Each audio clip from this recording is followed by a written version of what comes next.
اعوذ باللہ من الشیطان الرجیم بسم اللہ الرحمن الرحیم رب اشرح لی صدری ویسر لی امری واحلل عقدۃ من لسانی یفقہوا قولی۔ ہم دیکھ رہے تھے ایمانی تجربہ کر لی۔ ایک لمحے کے لیے دیکھیں، اگر سورج کی روشنی زمین پر نہ آئے، یا اگر آپ سوچیں سورج نہ ہو تو زمین پر کیا ہوگا، صرف اندھیرا نہیں، آپ کسی لائف کا تصور بھی نہیں کر سکتے۔ سورج کے بغیر پودوں کی زندگی، جانوروں کی زندگی، انسانوں کی زندگی۔ دیکھیں لوڈ شیڈنگ ہوتی ہے تو اس سے پودوں کو فرق نہیں پڑتا، پودے اگتے ہیں، نباتات، اجناس، پھل سب کچھ اگتا ہے، لیکن اگر سورج نہ ہو تو چاند بھی روشن نہ ہو، اور اگر سورج نہ ہو تو زمین پر روشنی نہ ہو اور حرارت نہ ہو تو زندگی ختم ہو جائے۔ یہ لائف سپورٹ سسٹم ہے۔ اللہ تعالیٰ نے سورج کو اپنی ذات پر کتنی بڑی دلیل بنایا ہے کہ سورج کی روشنی کی وجہ سے زندگی کا وجود ہے۔ دراصل کائنات کا وجود اللہ تعالیٰ کے نور کی وجہ سے ہے۔ اللہ تعالیٰ زمین اور آسمان کا نور ہے۔ اس کی روشنی کی وجہ سے ہر چیز ظاہر بھی ہوتی ہے، ہر چیز کو اپنے وجود کے لیے سب کچھ ملتا ہے۔ اسی طرح اگر ستارے نہ ہوں تو ساری کائنات گہری تاریکی میں ڈوب جائے۔ ایک لمحے کے لیے آپ سوچیں، زمین پر رہتے ہوئے کبھی کوئی تارا نظر نہ آئے، آپ ایسی زندگی کو شاید امیجن بھی نہ کر سکیں، کیونکہ یہ ہماری عادت میں شامل ہو گیا ہے کہ ہم رات کو ستارے دیکھتے ہیں، اور کتنے ستارے ہیں، بے شمار، کاؤنٹ لیس۔ انسان کی گنتی ختم ہو جائے۔ انتہائی روشن قسم کے ستارے بھی ہیں جو متحرک ہیں، اور ایسے ستارے بھی ہیں جو متحرک نہیں۔ کائنات کے ہر حصے کو یہ ستارے مسلسل روشنی دے رہے ہیں، اگرچہ ان کی روشنی یوں ہی محسوس ہوتی ہے کہ بس انہی کی ذات تک محدود ہے، لیکن انہی کی ذات کی وجہ سے کائنات کے کتنے ہی حصے روشن ہوتے ہیں۔ اگر یہ سارا یونیورسل سسٹم نہ ہو، اگر یہ سارا نظام نہ ہو تو کیا کسی ستارے یا کسی سیارے پر زندگی ممکن ہے؟ اپنی زمین کو دیکھیے، کیا کسی لائف سپورٹ سسٹم کے بغیر زندگی ممکن ہے؟ اگر یہ کائناتی نظام موجود نہ ہو تو دنیا ایک بھیانک اور ایک بہت ہیبت ناک جگہ بن کر رہ جائے۔ آپ خود سوچئے، ایک سیاہ کرہ ہے جس کے اندر روشنی کی کوئی کرن نہیں، بالکل تاریک ہے، نہ دن ہے نہ رات۔ رات دن نہ ہو، موسم بھی نہ بدلے تو سورج کی عدم موجودگی میں گریجولی سارا سسٹم ختم ہوتا جائے۔ کتنے دن کی زندگی ہے سورج کے بغیر؟ سورج کے بغیر زمین پر زندگی ممکن نہیں۔ اسی طرح سے نبی صلی اللہ علیہ وسلم نے فرمایا، لولا اللہ ما اہتدینا، اگر اللہ نہ ہوتا تو ہم ہدایت نہ پاتے، نہ ہم نمازیں پڑھتے، نہ روزے رکھتے، نہ صدقہ کرتے۔ ہاں، وہ اللہ ہے جو زمین اور آسمان کا نور ہے، جس کی وجہ سے ہماری ذات کے اندر بھی روشنی ہے۔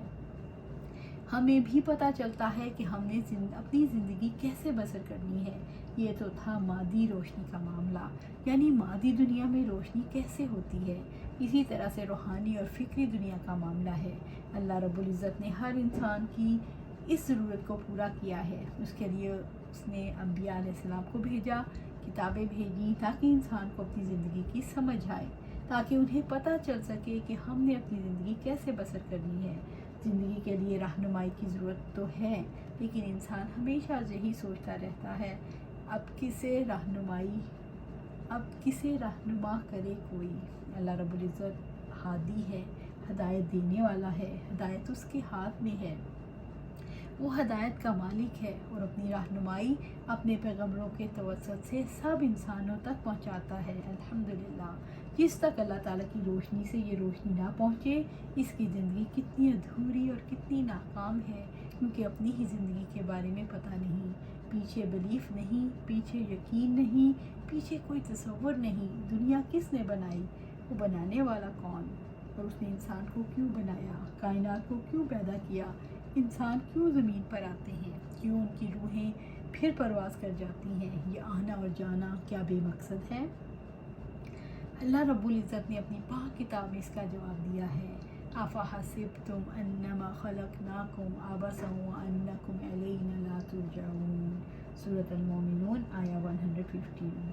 تو پھر کیا تم نے یہ گمان کیا؟ بلا شبہ ہم نے تمہیں بے مقصد پیدا کیا ہے، اور بلا شبہ تمہیں ہماری طرف واپس نہیں لوٹایا جائے گا۔ فتعالی اللہ الملک الحق، سورۃ المومنون آیہ 116۔ تو اللہ تعالیٰ بے حد بلند ہے جو بادشاہ حقیقی ہے۔ یعنی اس بات سے بلند ہے کہ وہ کسی چیز کو بے مقصد پیدا کرے. وَمَن يَدْعُ مَعَ اللَّهِ إِلَٰهًا آخَرَ لَا بُرْهَانَ لَهُ سورۃ المومنون آیا 117. جو کوئی اللہ تعالیٰ کے ساتھ کسی دوسرے معبود کو پکارتا ہے جس کی اس کے پاس کوئی دلیل نہیں، یعنی بے دلیل پکارنے والا کتنی بڑی ناکامی میں ہے، اسے خبر نہیں ہے، اسے اس بات کی سمجھ نہیں جس کی وجہ سے وہ یہ نتیجہ نکالتا ہے کہ یہ ہماری زندگی ہے، اس میں ہم نے کھانا پینا جینا ہے اور پھر چلے جانا ہے. جب کھا پی کے جی لیتے ہیں تو پھر جیتے ہوئے ایسا وقت کیوں آ جاتا ہے جب کھانا پینا بھی کام نہیں آتا، جب کھانے پینے کی ضرورت ختم ہو جاتی ہے، جب انسان کی موت آتی ہے. اس کا پورا وجود موجود ہوتا ہے لیکن اس وجود کو اب کسی کھانے پینے کی ضرورت نہیں رہ جاتی، کیونکہ اس وجود کا جو سب سے اہم امپورٹنٹ حصہ ہے وہ اب اس کے پاس نہیں، یعنی اس کی روح کہاں سے آتی ہے، کہاں چلی جاتی ہے. کتنے تجربات اس پر کیے گئے یہ پتہ چل سکے کہ روح کیا ہے اور وہ کہاں چلی جاتی ہے. قریب المرگ لوگوں پر یہ تجربات کیے گئے کون سی چیز ہے جو انسان کے وجود کے اندر سے نکلتی ہے، لیکن ظاہر ہے ایک غیر مادی چیز کو آپ کیمرے کی آنکھ سے کیسے دیکھ سکتے ہیں، خاص کے لیے کتنے ہی حساس کیمرے لگا دیے جائیں.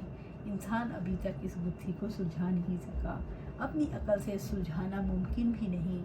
انسان اپنے وجود کے بارے میں بھی وحی کے علم کے بغیر نہیں جان سکتا. جیسے اقبال نے کہا، ڈھونڈنے والا ستاروں کی گزرگاہوں کا اپنے افکار کی دنیا کا سفر کر نہ سکا، وہ جس نے سورج کی شعاؤں کو گرفتار کیا زندگی کی شب تاریک سحر کر نہ سکا. اصل بات یہ ہے انسان کی زندگی کے بارے میں جو رہنمائی اسے چاہیے، جس رہنمائی کے بغیر اس کی زندگی شب تاریک کی طرح ہے، وہ رہنمائی تو رب کی رہنمائی ہے. لیکن اگر رب پر یقین نہ ہو تو کیسے رہنمائی قبول کر سکتا ہے؟ بات عقیدے کی ہے، بات ایمان کی ہے، بات یقین کی ہے. اصل میں داعی اللہ کی یہ ذمہ داری ہے وہ رب کی طرف بلائے. کتنی مائیں ہیں جو کہتی ہیں ہم اپنے بچوں کو نماز کی دعوت دیتی ہیں مگر وہ نماز پڑھنے کے لیے تیار نہیں ہیں. بچے کہتے ہیں ٹھیک ہے آپ نے ساری زندگی ہم پر دباؤ رکھا، اب ہماری ذمہ داری ہے، اب ہم بڑے ہو گئے ہیں، آپ اس بارے میں ہمیں دوبارہ تکلیف نہ دیں. پھر وہ غصہ بھی کرتے ہیں اور بالآخر ماں باپ نماز کے لیے کہنا چھوڑ دیتے ہیں. اصل میں نماز کی طرف تو بلاتے ہیں لیکن جس کے آگے نماز پڑھنی ہے اس کی طرف نہیں بلاتے. جب اس کی پہچان نہیں ہوتی تو نماز کا مقصد سمجھ ہی نہیں آتا. دعوت اللہ کا ہدف یہی ہے کہ اللہ کی طرف بلائیں. اللہ تعالیٰ کی ذات پر ایمان اس لیے سب سے زیادہ ضروری ہے.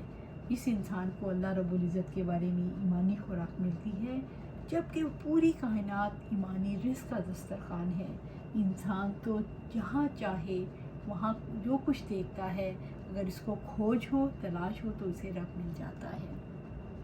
وہ پھولوں کی خوشبو ہو یا ان کے رنگ ہوں یا پھلوں کے ذائقے ہوں یا ان کی شیپ یا ان کی خوشبو ہو، انسان جب ان کی پیکنگ دیکھتا ہے تو پکار اٹھتا ہے یہ سب کچھ بھی مقصد نہیں.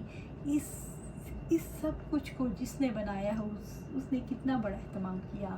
ٹھیک ہے وہ سب کچھ انسان کے جسم کی خوراک بھی بنتا ہے لیکن وہی ایمانی دسترخوان بھی ہے. اس کو دیکھ کر کیسے انسان اپنے رب تک پہنچ جاتا ہے. یہ ایمانی دریافت یعنی اپنے رب کو پا لینا سب سے بڑی چیز ہے. پچھلی کلاس میں طے ہوا تھا کہ آپ نے اللہ تعالیٰ کے صفاتی نام العلیم پر غور و فکر کرنا ہے. تو اس وقت آپ کے پاس کچھ ایکسپیرینسز بھی ہوں گے کیونکہ تجرباتی دنیا ہے. تجربہ کیے بغیر آپ اپنے رب کو نہیں پا سکتے ورنہ محض الفاظ رہ جاتے ہیں. الفاظ کی دنیا اور ہے، حقیقت کی دنیا اور ہے. کچھ تجربات ایسے ہوں گے جو آپ نے کیے ہوں گے اور جس پر آپ نے غور و فکر کیا ہوگا تو آپ بتانے کے قابل بھی ہوں گے کہ کوئی شیئر کرنا چاہے. العلیم کے حوالے سے اپنے ایکسپیرینس کو بتائیے. ایک طالبہ میری بیٹی کی ایک چیز نہیں مل رہی تھی، اس نے مجھ سے پوچھا تو میں نے کہا آپ مجھ سے پوچھ رہی ہو جبکہ میرا تو علم محدود ہے، آپ اس سے پوچھو جس کو ہر چیز کا علم ہے. اس نے کہا انا للہ و انا الیہ راجعون پڑھا ہے. میں نے کہا آپ پھر انتظار کرو، پھر الحمدللہ وہ چیز مل گئی. اساتذہ دعوت کا کام ہے، کام ہی ایسا ہے۔ انسان جس وقت دوسرے کو تجربہ کروا رہا ہوتا ہے خود اس کے اوپر اپنا بھی تجربہ کر رہا ہوتا ہے۔ آپ دیکھیں سارا کام دعوت اللہ کا یہی ہے۔ آپ یہ تجربہ کروائیں کہ ایک ذرے جیسی چیز کو تلاش کرنے پر لگائیں، ایکسپیریمنٹ کروائیں، لوگوں کو ایک آپ تلاش کریں، آپ سے چھپ جائے گا لیکن اللہ تعالیٰ سے نہیں چھپ سکتا۔ اسی طرح ہمارا کوئی کام اللہ تعالیٰ سے چھپا ہوا نہیں، کیونکہ انسان کو سب سے بڑی غلط فہمی یہی ہے کہ وہ لوگوں سے کہیں چھپ سکتا ہے۔ لوگوں سے چھپ سکتے ہیں لیکن اللہ سے نہیں چھپ سکتے۔ اور اصل علم بھی یہی ہے کہ کوئی ذرہ زمین کے کسی گوشے میں چلا جائے، تہہ میں چلا جائے، اللہ تعالیٰ اسے لے آئے گا۔ اللہ تعالیٰ اسی طرح انسان کے اعمال بھی لے آئے گا کیونکہ وہ علیم ہے۔ ایک اور طالبہ، کل رات میری بیٹی کو وامٹنگ ہوئی تو صبح اس نے مجھ سے کہا ماما میں تو نہیں جانتی تھی کہ مجھے رات کو وامٹ آنی ہے، لیکن اللہ تعالیٰ جانتے تھے۔ میں نے کہا ہاں دیکھو اللہ تعالیٰ نے رات کو آپ کو وامٹ کروا کے آپ کو کتنی پیاری بات سکھائی ہے اساتذہ، یعنی آپ نے جو بات پہلے سکھائی تھی وہ اسے کہیں آگے جا کر اس کو اپلائی کرنے میں کامیاب ہو گئی ماشاءاللہ۔ اس نے سیکھا الحمدللہ کہ اللہ تعالیٰ سب چیزوں کا علم رکھتا ہے۔ آج ہم یہیں پر ختم کریں گے، اگلے جو ایکسپیرینسز ہیں وہ پھر شیئر کریں گے۔ ہم نے خود بھی ایمان کو ایکسپیرینس کرنا ہے۔ اللہ سبحانہ تعالیٰ سے دعا ہے کہ ہم ایمان کو تجربہ کریں، ایمان کو اور بڑھائیں، اللہ سے تعلق جوڑیں، اللہ سے باتیں کریں، اللہ سے ایک لنک بنائیں، جیسے اس سیل فون کا لنک ہے، اس انٹرنیٹ کے ساتھ ہے، اس کے ساتھ ہے، جو بھی ٹاور ہے، جو بھی اس کے سگنلز ہیں، تو ہم نے اپنے آپ کو، اپنی روح کو اللہ کے ساتھ جوڑنا ہے۔ ہمارا وجود بھی اس وقت تک بے وقت ہے جب تک کہ اللہ کے ساتھ نہ جڑا ہو۔ اللہ سبحانہ تعالیٰ ہمیں اس کا فہم عطا فرمائے اور اللہ سے جڑنے کی توفیق عطا فرمائے اور اس کو آگے سے آگے بڑھاتے چلے جائیں۔ آمین۔